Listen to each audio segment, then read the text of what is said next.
15. So turn with me in your Bibles to 1 Corinthians chapter 15. We're concluding today with 1 Corinthians chapter 15. Okay, so men, can I remind you, we meet, guys, get together, get into a small group. You guys need it. If our men are right, our families will be right, and our community will be right. I know that for sure, right? 1 Corinthians chapter 15. We're going to read from verse 50. The title says, Mystery and Victory. 1 Corinthians chapter 15, verse 50. It says this, I tell you this, brothers and sisters, but brothers, flesh and blood cannot inherit the kingdom of God, nor does the perishable inherit the imperishable. Behold, I tell you a mystery. We shall not all sleep, or we shall not all die. But we shall all be changed in a moment, in the twinkling of an eye, at the last trumpet. For the trumpet will sound, and the dead will be raised imperishable, and we shall be changed. For this perishable body must put on the imperishable. This body is dying. You're going to get a body that does not die. And this mortal body must put on immortality. When the perishable puts on the imperishable, and the mortal puts on immortality, then shall come to pass the saying that is written. This is the Old Testament he's quoting. Death is swallowed up in victory. O death, where is your victory? O death, where is your sting? The sting of death is sin. The power of death is sin. And the power of sin is the law. So there's sin because there's a law, and we are lawless. That's why there's sin. And that is why there's death. Because we broke God's law.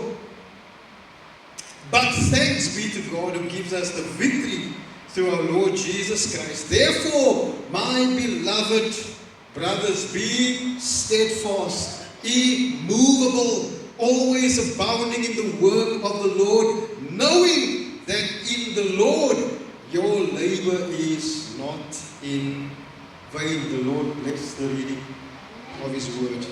Amen.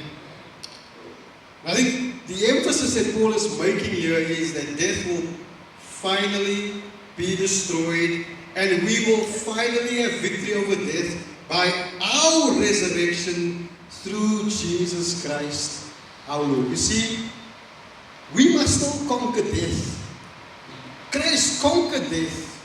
We must still conquer death. We conquer death when we are raised back to life in the future. So that's the emphasis that Paul is bringing. So the title of my message today is Death is Swallowed Up in Victory. Death is swallowed up in victory. Now, I want us to pay attention to the context of what this passage brings us today. You see, these Christians in Corinth, they believe in the resurrection of Jesus Christ. They believe it. They receive the gospel and they believe that this is true. But what they don't believe is that people will be raised back to life. They don't believe that Christians will be raised back to life again. So they don't believe that believers are going to live again. They believe that when we die, that's it. We are gone. We stop existing. That's it. That's the end of it. And so they are not able to make the connection that Paul wants them to realize. The connection is that when Christ rose from the dead, there's a connection there between Christ and us, because Christ rising from the dead means that there is some kind of hope for us for the future.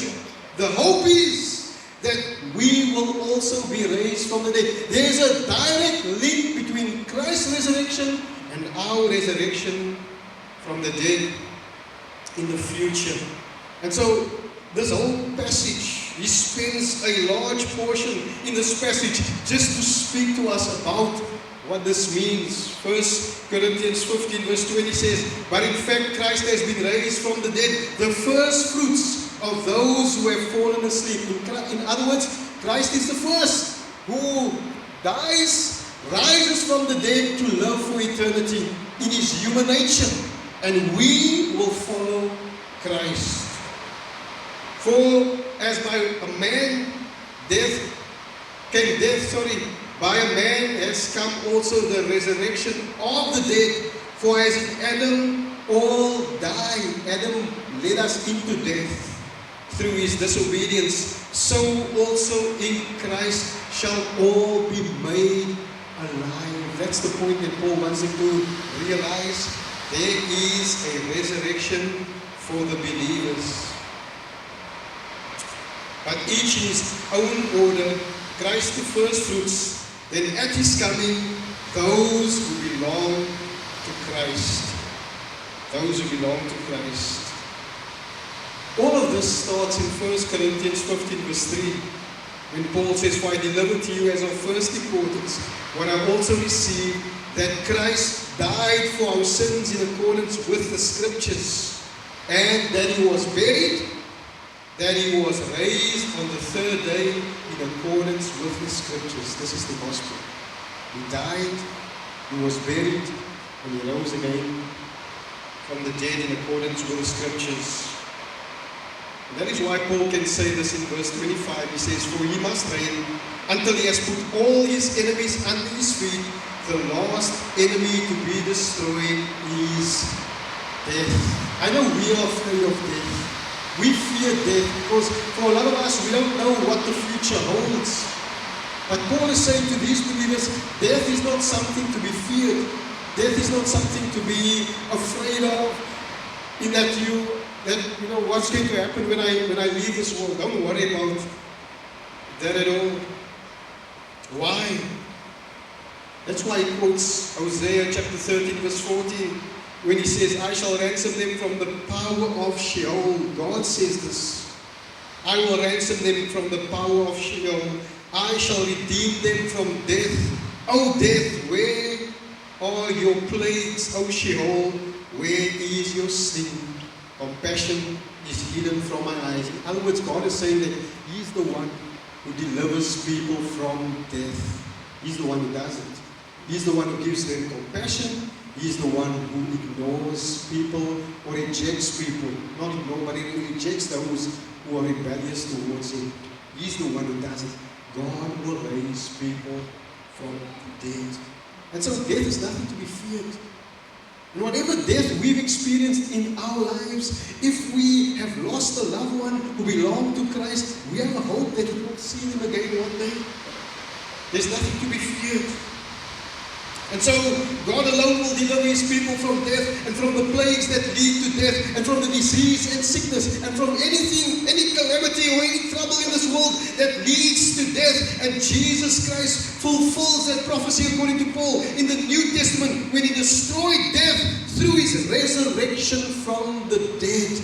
That is what Paul wants them to understand from these verses. But they don't make the connection. And Paul is making the connection for them. Jesus' resurrection is directly linked to our resurrection. Why? Because of the way they viewed their human body. That's why they are afraid to make this connection or are able to make this connection.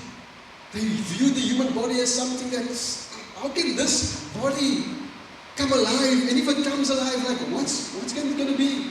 In their mind, the body dies, it rots, it decays. Is that the body we're going to have when we come back to life? It doesn't make sense to them. And so Paul is emphasizing that God, through his Son, Jesus Christ, destroyed the power of death eternally by the resurrection of Jesus Christ from the dead. If you're taking notes, you can write this down. Point number 1. All believers will be changed from being mortal to being immortal. All believers will be changed from being mortal to being immortal. All means all those who belong to Christ. All means all those who have died and those who are still alive at the second coming of Christ. So all those who belong to Christ, all those who have died in Christ, those who are alive when he comes a second time, all of those people, all will be changed from being mortal, in other words, finite, dying, to being immortal.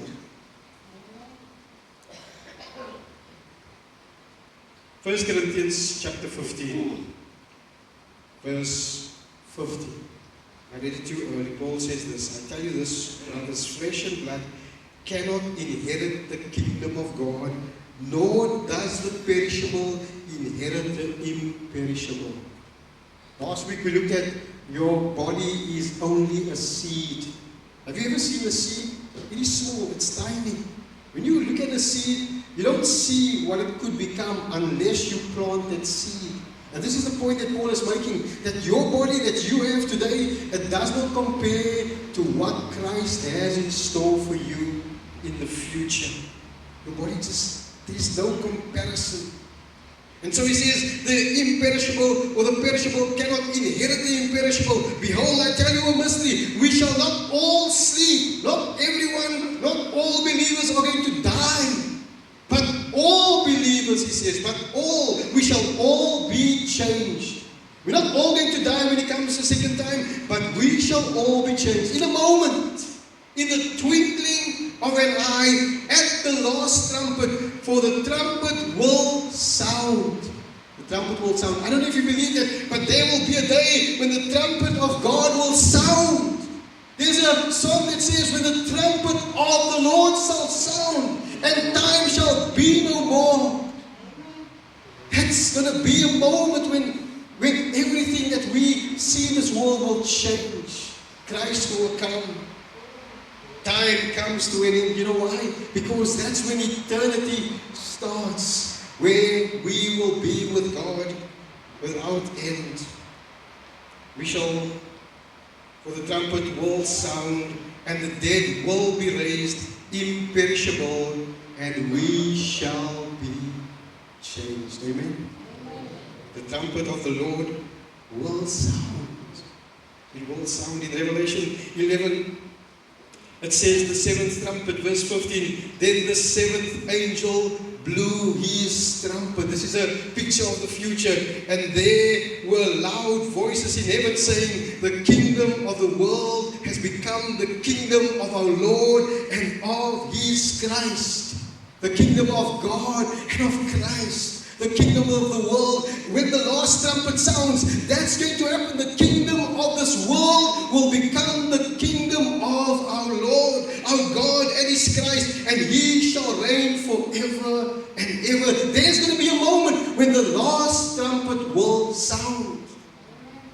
The trumpet of the Lord will sound. Jesus said this in Matthew 24, verse 29. He says, speaking of the coming of the Son of Man, he says, immediately after the tribulation of those days, the sun will be darkened.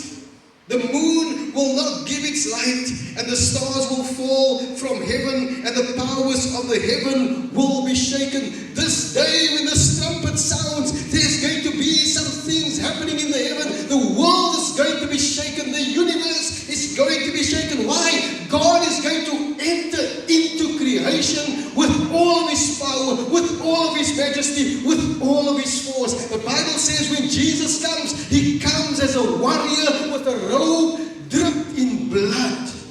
He bears a sharp sword that comes from his mouth. He's not coming just to be our lamb, our gentle savior. No, he's coming as our ruler, our judge, our redeemer, our deliverer. That's when he's coming. Then will appear in the heavens the sign of the Son of Man. And all the tribes of the earth will mourn. They will weep. They will bow their knees in fear and in trembling. They will mourn, and they shall see the Son of Man coming on the clouds of heaven with power and great glory. And he will send out his angels with a loud trumpet call. The trumpet of the Lord will sound. And they will gather his elect from the four winds and from the end of the heaven from one end of the heaven to the other. The trumpet of the Lord will sound. In 1 Thessalonians chapter 4, Paul writes to these Thessalonian believers who has a similar kind of challenge. But they are in danger of being led astray by false doctrine. And he says this, speaking of the coming of the Lord, verse 13, 1 Thessalonians 4, verse 13, he says, but we do not want you to be uninformed, brothers, about those who are asleep or those who have died. Don't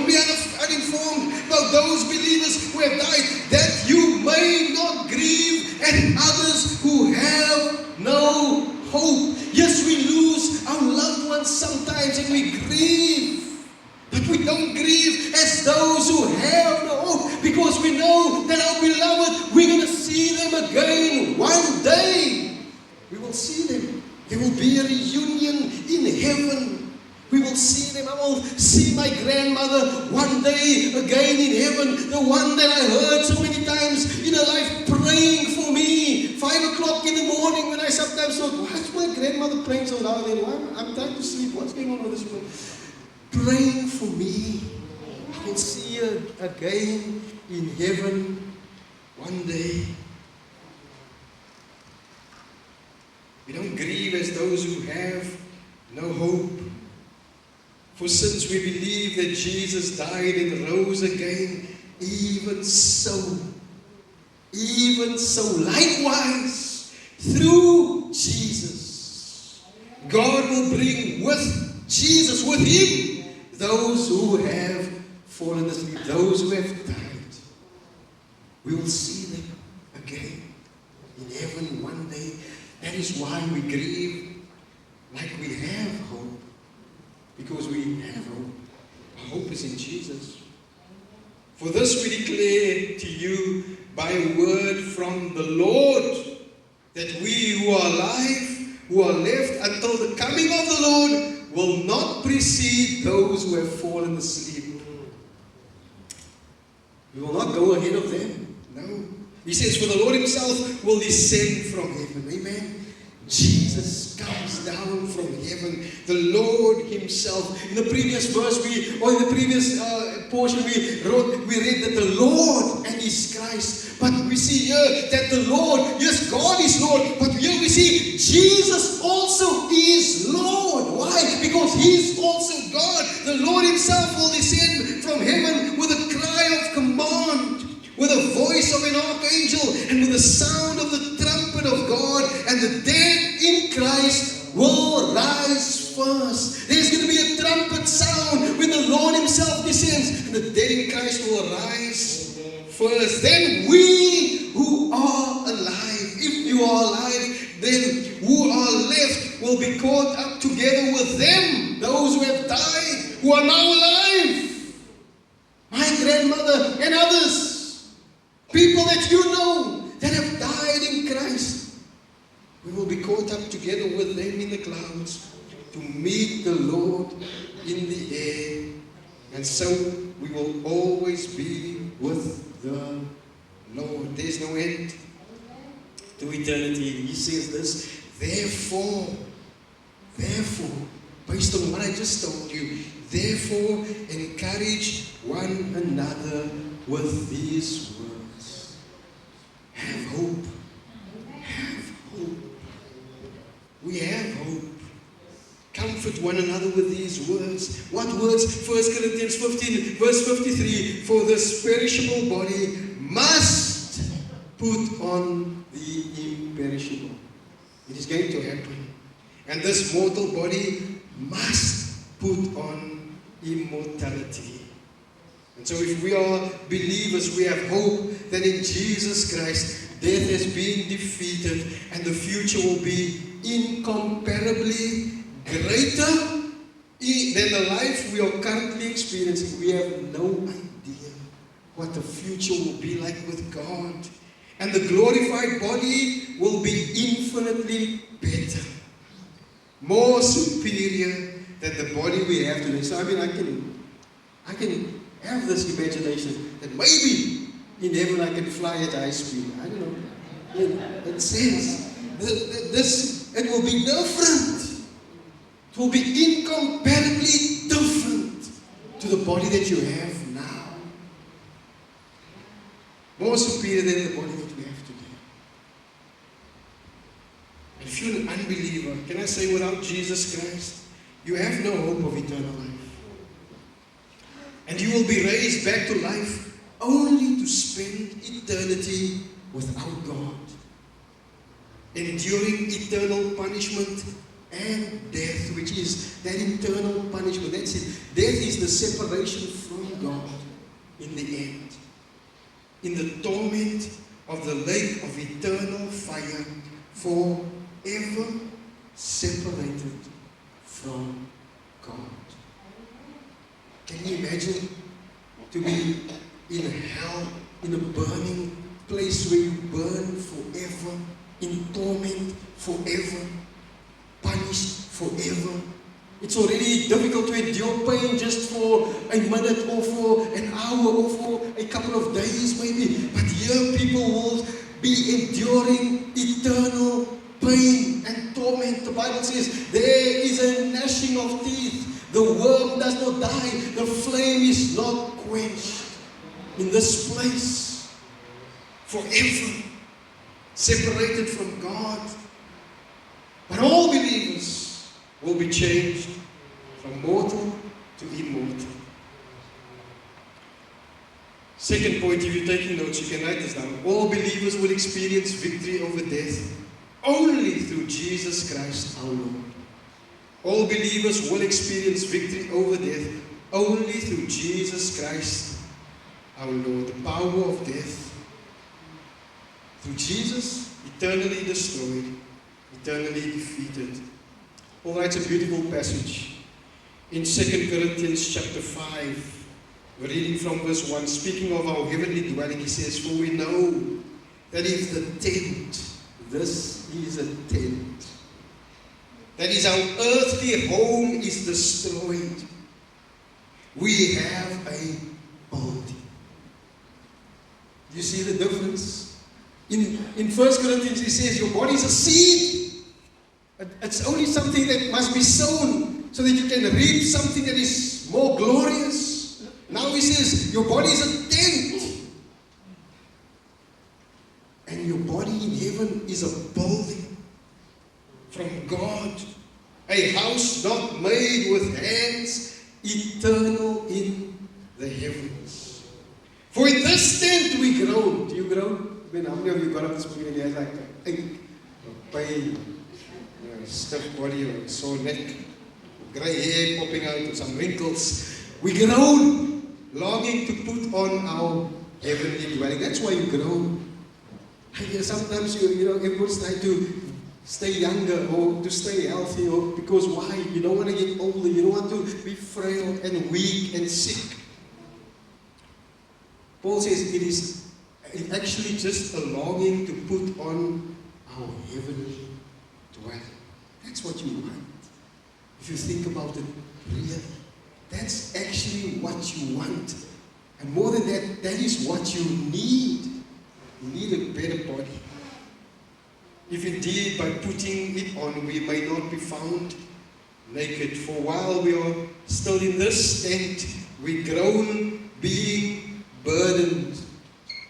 Not that we would be unclothed, but that we would be further clothed, so that what is mortal may be swallowed up by life. Your desire to be stronger, to be healthy, to have a better body, all of that, it actually leads to this conclusion that you want to have something that lasts forever, something that lives. Paul says that mortal may be swallowed up by life. That life is in Christ. He who has prepared us for this very thing is God, who has given us the Spirit as a guarantee. The Holy Spirit is our guarantee. And so God alone will deliver His people from death and from the plagues that lead to death. God does it through Jesus Christ when Jesus destroyed death through His resurrection from the dead. So now let me read to you 1 Corinthians 15 verse 54 again. When the perishable puts on the imperishable and the mortal puts on immortality, then shall come to pass the saying that is written, death is swallowed up in victory. O death, where is your victory? O death, where is your sting? The sting of death is sin. The power of sin is the law. But thanks be to God who gives us the victory through our Lord Jesus Christ. Amen. As a believer, death is not something to be feared. I know we fear because we are human, but it's not something to be feared. But it is a reminder that there is a victory over death to be achieved, that we achieve over death, a glorified immortal body to be received, because conquering death has been secured in Christ Jesus our Lord. We will conquer death. Why? Because Christ made it possible for us to do so. If you're an unbeliever, I want to remind you this morning, Jesus Christ is your only hope for eternal life. Therefore, open your heart to Him today when you hear His voice calling you to Him from the Father by the Holy Spirit through the Word. That call comes from the Father by the Holy Spirit through the Word who is Jesus. Paul concludes with this in 1 Corinthians 15, verse 58. He says, therefore, my beloved brothers and sisters, be steadfast. Therefore, be steadfast. Why? We have hope. You have hope of the future. You have hope. So now He's calling you to love as someone who has hope. He says, be steadfast, immovable, always abounding in the work of the Lord. Come on, guys. Always abounding in the work of the Lord. Do something for God. Be part of what is happening in church. Be part of what we do. Always abounding in the work of the Lord, knowing that in the Lord your labor is not in vain. Because there is a hope. You get a glorious body that is incomparably different to the one that you have today. And you get a crown of life. And you get eternity. And you spend all of that with God. Amen? Are you happy to be alive? Are you afraid of death?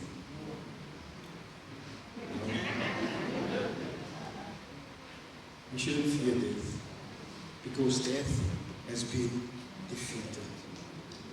Amen. So yes, we lose loved ones, but we will see them again, because we will be united with them. Amen.